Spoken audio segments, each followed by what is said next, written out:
So, could you tell us a little bit about Food for Soul and how the project has evolved since the start? Well, I have to say that Food for Soul is not something that we ever planned. It was never in the long-term sort of life plan, but a happy coincidence when you stumble on something and see the world from another point of view. Sometimes that's when amazing things can happen.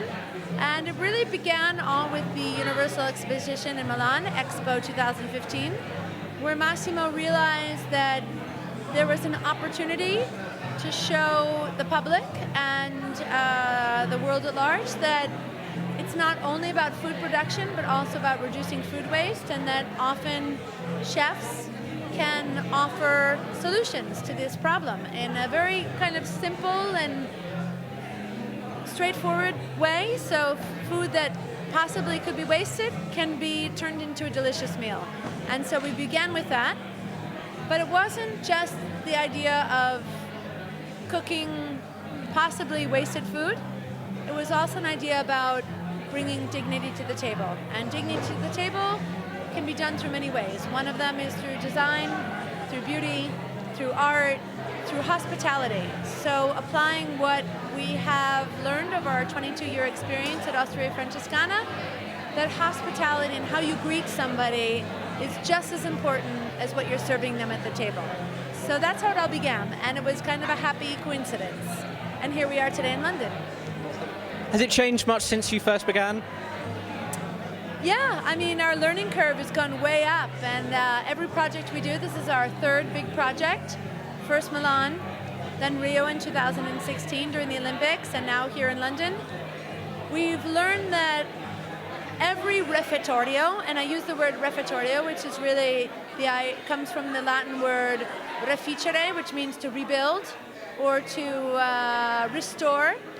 It's the Latin origins of what a restaurant is, but at the time was used for the monks. It was where at the end of the day, monks, nuns would gather to have a meal, and the meal was so much more than the sum of the ingredients. It was about being together. It was about having a conversation. It was about reflecting on the day's work. So we would like to bring that to people who need it the most. Working poor, homeless, disenfranchised, immigrants, refugees, and this was a great opportunity. It's changed from our initial beginning because what we've realized is that there is a great potential for change in a small and focused way. So never serving more than 100 guests, keeping it focused on communities, and food, beauty, design are very powerful. They unite people, but they're also universal goods. So there's a lot you can do with a bowl of soup or a bowl of pasta, sitting down together, sharing a meal.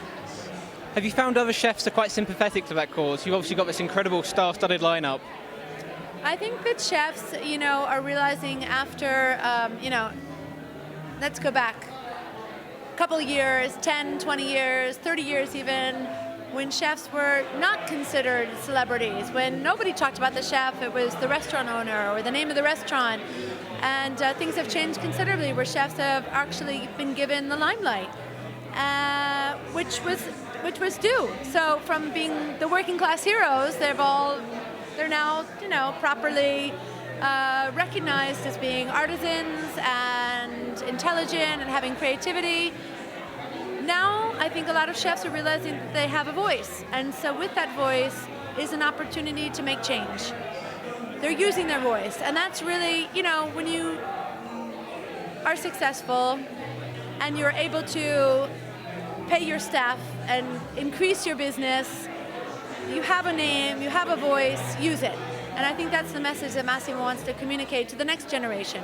It's not just about being on TV or having 10 million restaurants or having one successful restaurant or your Michelin stars. It's not about the rankings, it's about what you do with it. Have you taken any lessons you've learned from the refettorios back to Osteria Francescana?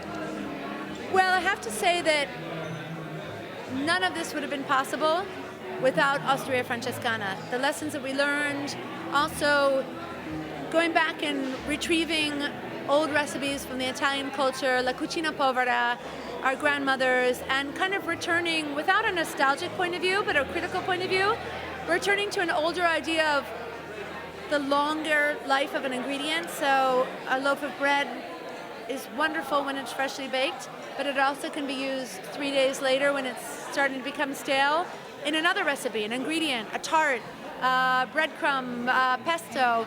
There are so many ways we can look at ingredients, and oftentimes we are in fine dining limited to a short lifespan of the ingredients.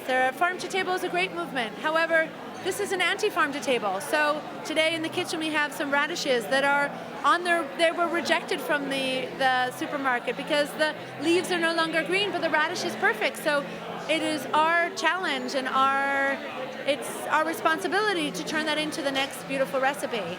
And that's what we're trying to do. We're coming out with a book in November called Bread is Gold.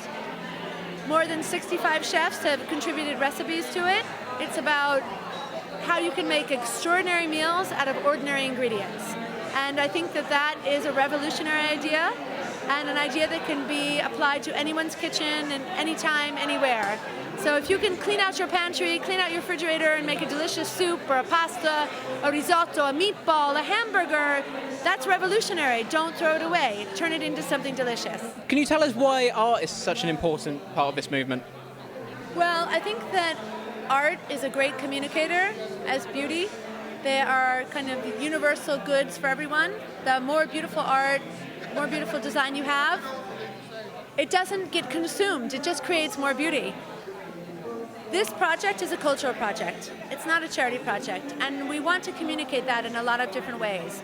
And having artists participate and having designers participate, donate their furniture, their artwork, means that everyone is involved. And it's about really activating a larger community. It's not just about chefs. It's not just about social services, but it's about everyone getting involved, and everyone can contribute to this. So that is a very important part for us.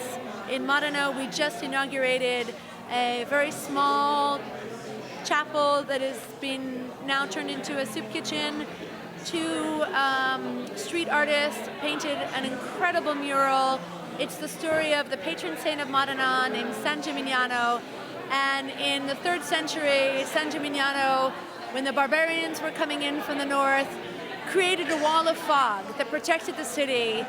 And the wall of fog is really a legend. But the wall of fog says that if someone can make nature do something like create fog, then we can do the impossible. And so the impossible is nothing. Avia per via.